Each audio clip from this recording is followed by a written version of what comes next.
Today we're going to do another designer spotlight.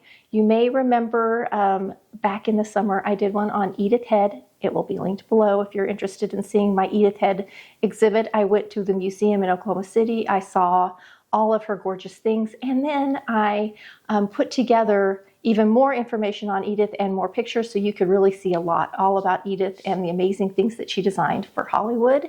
Today I want to visit a different American designer, one whose garments you may have seen but you may not have ever heard her name. She is known as America's Couturier. She is Anne Cole Lowe, and you may not have heard of her because she was African American and she designed at a time when America was still very segregated. However, she designed for some of the most wealthy and influential ladies in America. It is said her garments were as lovely inside as out. She was a tiny, tenacious wonder with an enormous vision, courage, and creativity. This was Anne Cole Lowe. She was born in 1989 in Clayton, Alabama, to a family of respected seamstresses. Her mother, Jane, was born during the Civil War to the plantation owner. Her mother was Georgia. We all know exactly what that means. Georgia fell in love, and the man she fell in love with bought the freedom of her and her daughter, Jane. And by the time Anne was born, they were living completely free, and her mother and grandmother were very respected seamstresses in the area. Her mother and grandmother were sought after by the Society of Montgomery, Alabama, and were dressing the wives and daughters of politicians and other wealthy members of society. At a very early age, Anne would take scraps of the dresses that her mother and grandmother were making and turn them into beautiful three-dimensional flowers and leaves. These three-dimensional organic designs would become a signature of Anne's later in her life. When Anne was only 16, her mother passed away. It was 1914. Her mother had 4 dresses that were ordered by the First Lady of Alabama waiting, and Anne finished all 4 for her. Anne felt like it was a turning point for her. She felt like there was nothing she couldn't do after one of her first commissions being for the First Lady of Alabama. It was only a few years later that Anne left Alabama for Tampa, Florida. She had a chance meeting with a wealthy citrus farmer's wife who felt like Anne was too good to be stuck in a backwater like Montgomery, Alabama, and asked her to come back to Tampa, Florida with her. So Anne grabbed her little baby son and jumped on a train. In doing so, she left behind a very unhappy marriage and started over in Tampa, Florida. Now, she was very young. If you think about this time frame, she was barely 20 and striking out on her own. She says, "I picked up my baby and got on that Tampa train." There she became a personal seamstress living with the family and dressing the 2 daughters. This was the Lee family. The woman who asked her to come, her name was Josephine Lee, and she will be really important at the end of our story too. So she went to Tampa. There she became the personal seamstress living with the family and dressing their twin daughters, and she made both of their wedding dresses. Soon, Anne was designing for the local society ladies all of the balls and weddings and special events that were happening in Tampa, Florida. She was recognized in local newspapers as Annie Cone. That was her married name by her first husband. And to own an Annie Cone dress was a status symbol. By 1919, she remarried. He was a bellhop, and she was able to move out into her own home, and she started her own dress shop behind her house, and there she was able to actually hire a staff. This is where we get to see some of the first examples of her garments that we know of for sure were Anne's garments. Here is a lovely dress from 1924. This was actually for the Gasparilla parade and ball, all of that. I'm going to show you a little bit about that. This was a very traditional. Look at how sweet it is, all the beautiful embroidery on it. In doing research for this, I learned a lot about interesting local events that were happening among the wealthy during Anne's life. So let me talk to you about the Tampa Gasparilla Pirate Festival. It was started in 1904 and it's still going. Here are a few pictures from the very early days. This is one of the first king and queens of the Gasparilla. It was very piratey and named after Gaspar, who, as far as I can tell, is a fictional pirate. Here's a royal court and a few examples of gowns that Anne made for the royal court. This one was made for Catherine Brodus in 1926, and you can see the dropped waist, the asymmetrical neckline, and the intricate beadwork that was very indicative of this era. By 1928, Lowe had escaped the South and had set up shop in New York on West 46th Street with a few assistants. She even brought a few from Tampa up with her to New York. It was a difficult time. Her marriage had ended and the Depression had hit. She scraped through making dresses for the shops of Sonia Gowns and Hattie Carnegie. She returned to using her maiden name of Lowe during this time. So let's jump ahead a few decades and look at this lovely gown from 1957. This is called the Jewel Circle gown, designed for Rebecca Davies. I found this lovely picture of an unnamed woman wearing this gown, so I'm assuming it's Rebecca Davies. These dresses are in the Winterthur Museum collection and are shown here on loan to the Henry B. Plant Museum. There are a couple of times that her dresses have been on exhibit. Sometimes they're loaned by the families, sometimes they're loaned from one museum to another. Here are a few examples of her designs from the 1930s. The brightly patterned and bias cut fabrics epitomize the style of this decade. Now it's 1941 and this lovely satin gown is on display in the Met. Anne made many wedding gowns, including one you might recognize.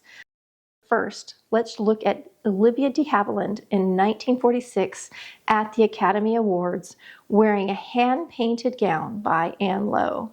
She won Best Actress for leading role in the film To Each His Own. Okay, let's talk about Anne's most well-known design. It's this iconic wedding gown worn by Jackie Bouvier Kennedy. Anne was designing for many famous women, including Marjorie Merriweather Post, the Rockefellers, the DuPonts, and the Kennedys. This gown was not what Jackie was hoping for and publicly complained about it. Her soon-to-be father-in-law overrode Jackie's wishes for what he felt was more appropriate, and the slight hurt Anne's feelings and her business at the time. After Kennedy's assassination, however, she got credit for the gown and her work, and she was featured in Vanity Fair and in the Saturday Evening Post. It is rare to see the interior of a garment like this, but here we actually get to see the beautiful boning, handwork, and stitching in the bodice. On the left is a close-up of the underskirt detail that has a hidden blue satin ribbon. Here you can see the handmade orange blossom detail that's in the center of all those beautiful ruched circles. Here's a gown once owned by Marjorie Post from 1951, and you can see it has similar detailing to Jackie Kennedy's wedding gown. Also from 1951, this wedding gown was designed for Florence Trevor.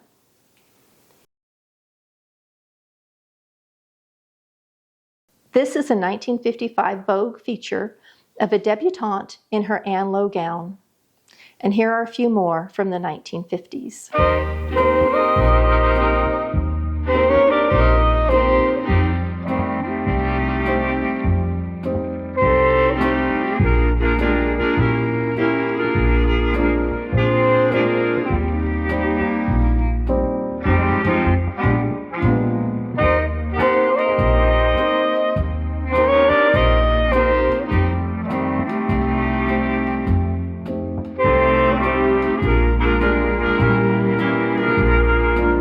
This is a cream silk file with delicate embroidery.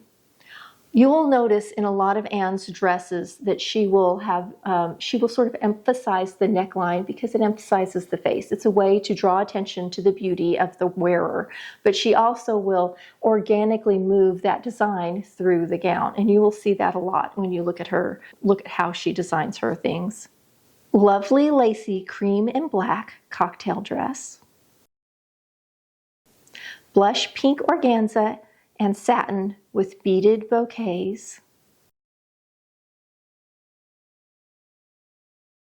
black chantilly lace over Duchess silk satin. Look at that red flower accent.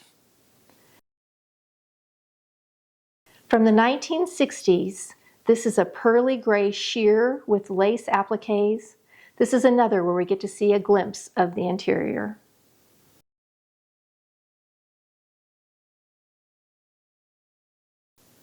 And this lovely teal brocade with bows down the side of the skirt. Most of the garments that we're going to see of Anne's are evening ball gowns, gala events, but she did do day dresses, cocktail dresses. This confection of a dress was made for the Knights of Azkaban. It's Knights of Ben, not Azkaban. I must have had Harry Potter on my mind.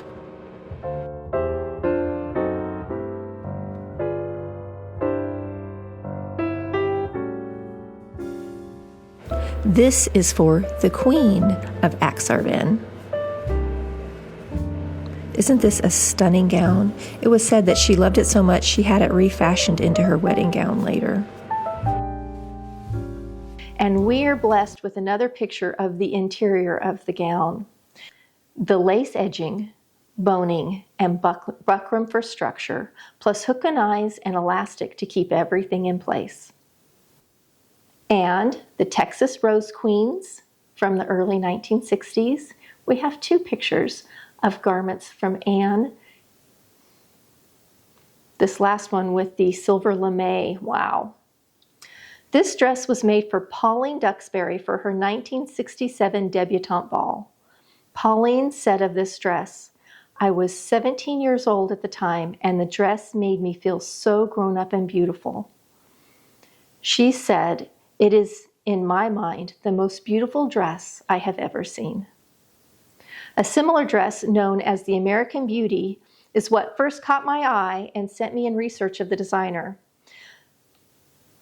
The lovely three-dimensional silk roses and vines that gently curve across the skirt and bodice are so graceful.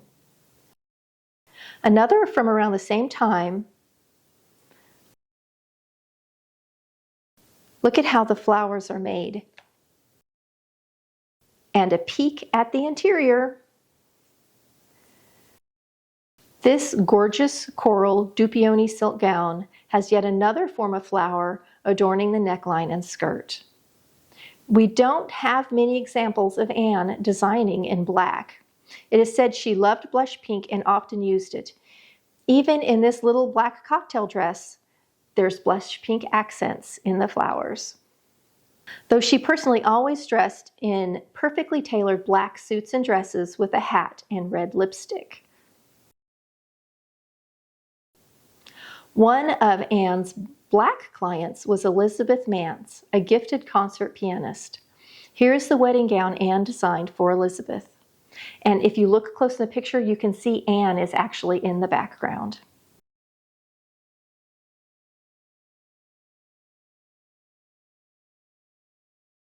This gown was designed for Elizabeth for a concert.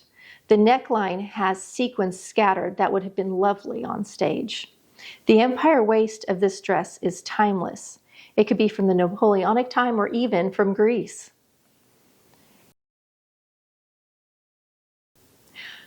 By now, Anne was designing for Saks Fifth Avenue, which ended up being a disastrous collaboration for her. Financially, that is.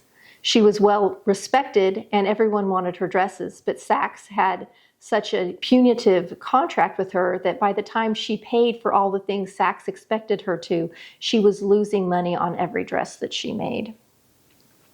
She was also featured in Ebony magazine and was being recognized by a larger audience. Personally, she was struggling with her eyesight, losing one eye to glaucoma. Her son was also tragically killed in an auto accident. He was her business manager, and she had to pick up that responsibility again. She was becoming more fragile in health, and her sister, along with her assistant, made sure she was resting at home. They would bring Anne her meals in bed, where she would often be found sketching her new designs. Her sister would read to her to protect Anne's waning eyesight. Here she is, one of the shops that she owned on Madison Avenue. She is 67 in this picture, and the model is wearing a theater gown of peacock blue with black lace and braid details. The label is from her shop that we just looked at a few pictures back. Here we get a glimpse of her showroom and workplace. Many of these pictures are from the Ebony article on Lowe. I will link that down in the description if you'd like to read the entire article.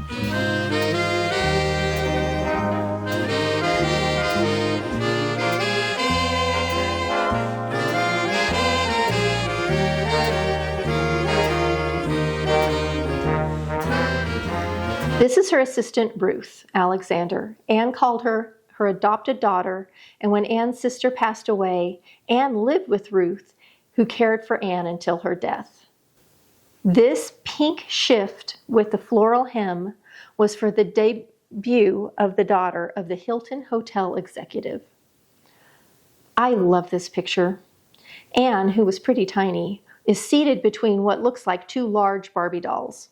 The story behind these are so interesting and fun, and I will link a little YouTube video below if you want to learn more about these little miniature dresses. This dress is featured in that video that I have linked for you.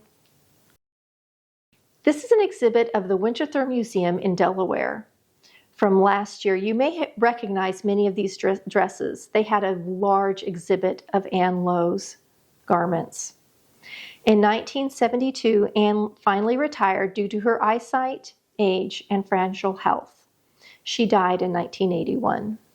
There are many things to take away from Anne Lowe and the beauty she created. She was always treated as the help, even though she was respected and sought after. She always struggled with money. Life was never easy, and she worked tirelessly, and also knew her worth and had vision, and she stood up for herself. One of the stories I read while doing my research goes back to Josephine Lee, the citrus heiress who brought her to Tampa, Florida decades before. In 1967, one of the granddaughters of Josephine Lee approached Anne and asked her to make a garment for the Junior League fundraiser. Anne gladly did so. But she made a comment in passing that she sure would love to see one of these events that all of her gowns get to go to. And because of that, the family felt like it was time for Anne to go to one of these events. So they invited her as their guest of honor, and they seated her at the head table. Now, this was always a white-only event, and it really was a shakeup in society. Much of the information that I have shared with you today came from an article in the New Yorker and also from the 1966 Ebony magazine article, and I will have both of those linked below for you. I hope you enjoyed learning a little bit about one of our amazing American designers, and also what a legacy she has left, what a trail she has blazed for others. Her three-dimensional flowers are what first caught my eye. I made three-dimensional flowers on my wedding dress, which I don't think I have any pictures of. I'll have to look. If I do, I'll stick one in. Nothing, I cannot even begin to compare. Her handwork and her detail was so fine. Everyone recognized it. It was impossible not to. Every woman who wore her dresses said that they made them feel so beautiful to wear the dresses. And because she built the structure of the gown so well, they stayed in place, even if they were backless or off the shoulder or whatever. She did such a good job of how she built in the details on the inside, which I love.